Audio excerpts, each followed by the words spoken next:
Coaching की online live class में आपका स्वागत है। अजमेर से मैं शैलेंद्र सिंह रावत। मित्रों, आज की वीडियो में हम जो टॉपिक बात करने जा रहे हैं, साइंस का काफ़ी महत्वपूर्ण टॉपिक है। अगर आप रेलवे, एनटीपीसी, ग्रुप डी की तैयारी कर रहे हो तो एक बार इस वीडियो को ज़रूर देखें। अगर हमारा चैनल आपको पसंद आता है तो बिल्कुल आप शेयर और सब्सक्राइब कर सकते हैं।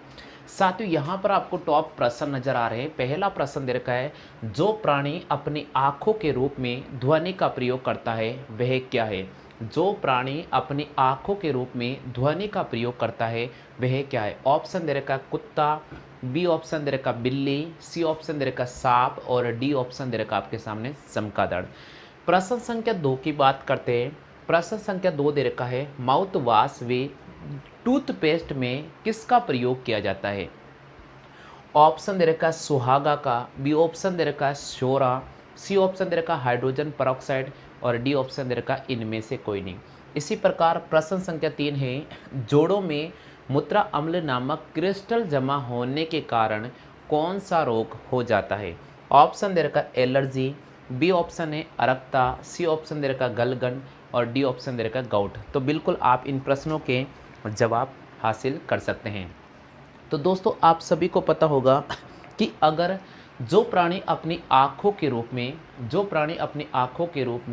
ध्वनि का प्रयोग करता है उसका नाम क्या है? तो जो प्राणी अपनी आँखों के रूप में ध्वनि का प्रयोग करता है उसे हम चमगादड़ कहते हैं। तो यहाँ पर हमें डी ऑप्शन को राइट करना पड़ेगा। बिल्कुल, चमगादड़ एक ऐसा है जो प्राणी की कैटेगरी में आता है। अपनी आँखों के उसके आँखें नहीं होती हैं, वो सिर्फ प्रासर्विक ध्वनि का इस्तेमाल करता है और उसी से रेगुलर आगे बढ़ता जाता है।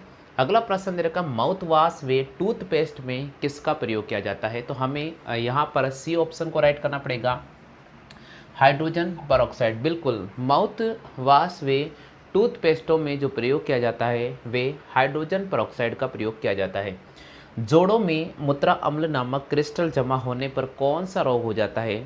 तो जोड़ों में मूत्राम्ल नामक जो क्रिस्टल जमा हो जाता है तो उससे जो रोग हो जाता है उसे अपन माउट रोग कहते हैं, गाउट रोग कहते हैं। क्या रोग कहते हैं? गाउट रोग कहते हैं। तो दोस्तों, यहाँ पर आप एक बार कॉपी कर लीजिएगा, काफ़ी महत्वपूर्ण है। तो यहाँ प्रश्न दे रखा है, चमगादड़ अपनी आँखों के रूप में ध्वनि का इस्तेमाल करता है। माउथ वॉशों और टूथपेस्टों में हाइड्रोजन पेरोक्साइड का प्रयोग किया जाता है। गाउट एक प्रकार से उपापचयी नामक रोग होता है।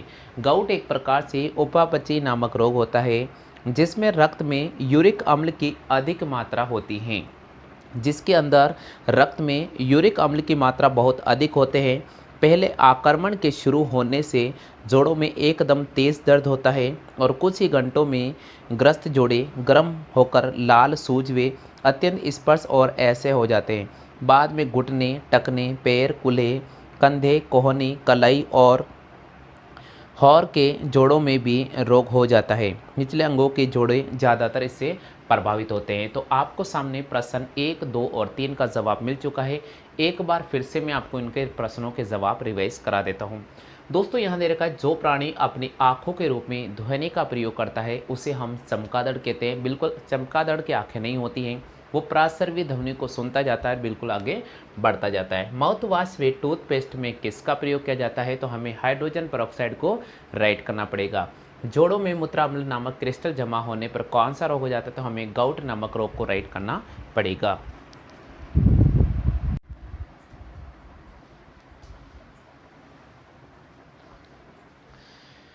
जी, अब आपके सामने प्रश्न संख्या 4, 5 और 6 नज़र आ रहा है। चौथा प्रश्न है, निम्न में से किस विटामिन की कमी से मसूड़ों में रक्त व दांत हिलने लग जाते हैं? निम्न में से किस विटामिन की कमी से मसूड़ों में रक्त व दांत हिलने लग जाते हैं? ऑप्शन दे रखा विटामिन ए, बी ऑप्शन दे रखा विटामिन बी, सी ऑप्शन है विटामिन सी और डी ऑप्शन है विटामिन डी। पांचवा प्रश्न दे रखा है, यक्ष्मा यानी टीबी के विरुद्ध निम्नलिखित में से कौन सी औषधि सबसे ज़्यादा असरदार होती है यानी प्रभावकारी होती है? ऑप्शन दे रखा ए पेनिसिलिन, बी ऑप्शन दे रखा है क्लोरोमाइसिटिन, डी ऑप्शन है टेरामाइसिन और डी ऑप्शन है इनमें से कोई नहीं। छठा प्रश्न दे रखा, पौधों में वाष्पो उत्सर्जन उस स्थिति में तीव्र हो जाता है जब वायुमंडल जल वाष्प में संतृप्त हो। बी ऑप्शन है मिट्टी में पानी की मात्रा सबसे अधिक हो।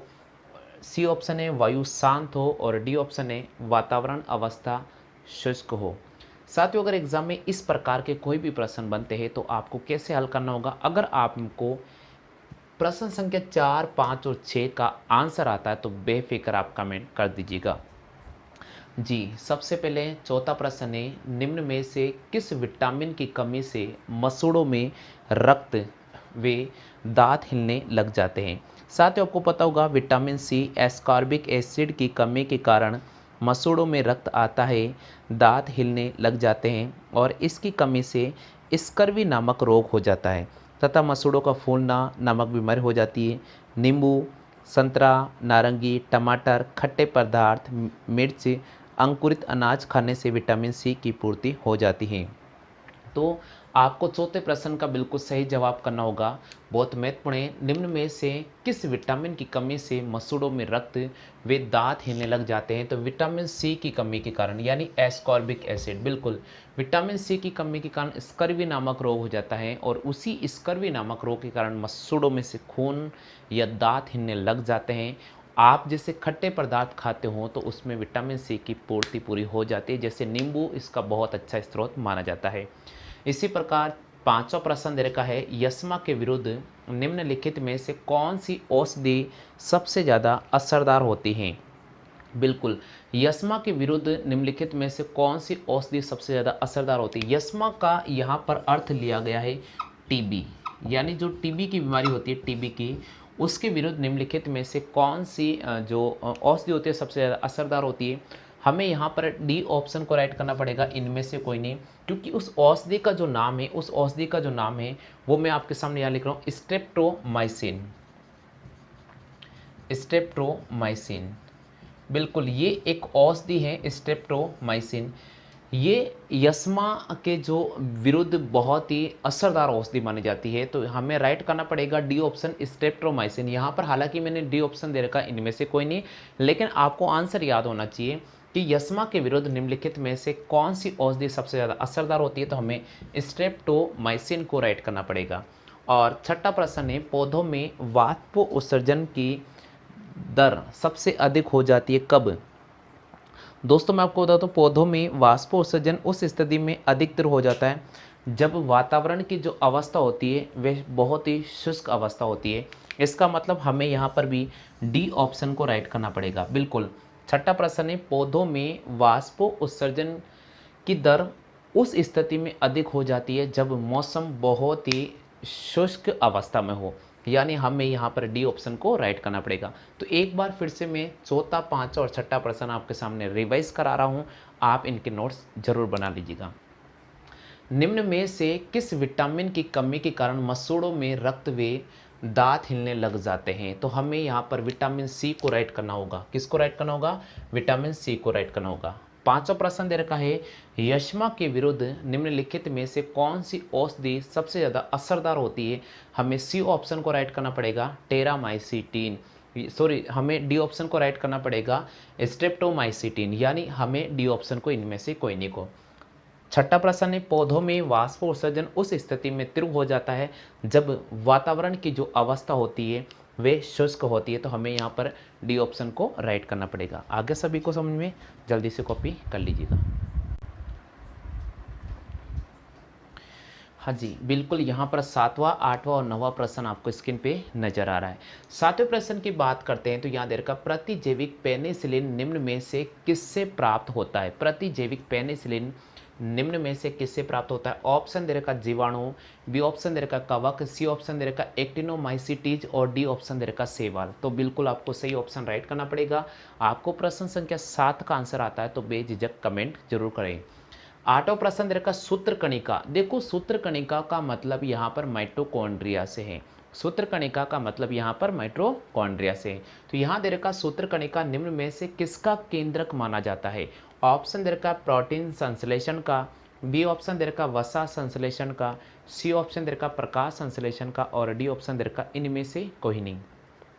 इसी प्रकार हम 9वें प्रश्न की बात करते हैं तो 9वां प्रश्न दे रखा, मानव का सामान्य रक्त शुगर कितना होता है।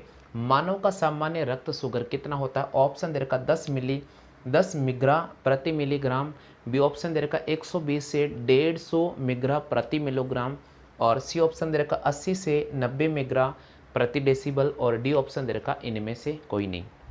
तो आप यहाँ पर उचित प्रश्न का एक सही जवाब दीजिएगा। सबसे पहले हम 7वें प्रश्न की बात कर लेते हैं। 7वां प्रश्न दे रखा है प्रति जैविक पेनिसिलिन निम्न में से किससे प्राप्त की जाती है। तो यहाँ पर आपको ध्यान रखना पड़ेगा, प्रति जैविक पेनिसिलिन किससे प्राप्त की जाती है, ये कवक से प्राप्त की जाती है। किससे प्राप्त की जाती है, कवक से प्राप्त की जाती है। जल्दी से लिख लो, जल्दी से लिख लीजिएगा, प्रति जैविक पेनिसिलिन कवक यानी फफूंद से प्राप्त की जाती है। और इसी प्रकार अगला प्रश्न दे रखा है कि सूत्रकणिका निम्न में से किसका एक केंद्रक है। सूक्ष्मकणिका निम्न में से किसका केंद्रक है। ऑप्शन दे रखा प्रोटीन संश्लेषण, बी ऑप्शन दे रखा वसा संश्लेषण, सी ऑप्शन दे रखा प्रकाश संश्लेषण, और डी ऑप्शन दे रखा है इनमें से कोई नहीं। तो साथियों आपको बिल्कुल राइट करना पड़ेगा, बहुत ही महत्वपूर्ण है इस प्रश्न का सही जवाब। माइटोकॉन्ड्रिया की खोज किसने की थी, कई बार प्रश्न आता है, तो आपको राइट करना पड़ेगा अल्ट्समैन ने की थी। अल्टमैन ने की थी 1886 में। तो माइटोकॉन्ड्रिया की खोज अल्टमैन ने 1886 में की थी। ये कोशिका का एक प्रकार से श्वसन स्थल होता है। ऊर्जा युक्त कार्बनिक पदार्थों का ऑक्सीकरण माइटोकॉन्ड्रिया में होता है, जिसमें काफ़ी मात्रा में ऊर्जा प्राप्त होती है।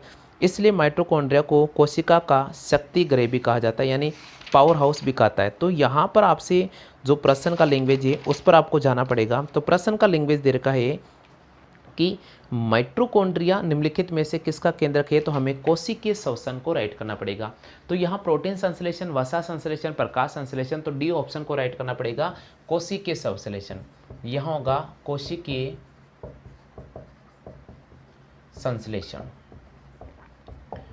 ठीक है, माइटोकॉन्ड्रिया की खोज किसने की थी, तो माइटोकॉन्ड्रिया की खोज की थी अल्ट्समैन ने की थी। किसने की थी, तो प्रश्न आ जाता है सूत्रकणिका का जो अन्य नाम है वो है माइटोकॉन्ड्रिया। आप विशेषकर ध्यान रखना, इसकी खोज किसने की थी, इसकी खोज की थी अल्ट्समैन ने की थी। कब की थी, 1886 में की थी। इसे कोशिका का पावर हाउस भी कहा जाता है, इसे कोशिका का पावर हाउस भी कहा जाता है। अगला प्रश्न है मानव का सामान्य रक्त शुगर कितना होता है। मानव का सामान्य जो रक्त शुगर होता है वे 80 से 90 मिग्रा पर डेसिमल होता है। 80 से 90 मिग्रा पर डेसिबल होता है। तो मानव का सामान्य रक्त शुगर होता है 80 से 90 मिग्रा पर डेसिमल।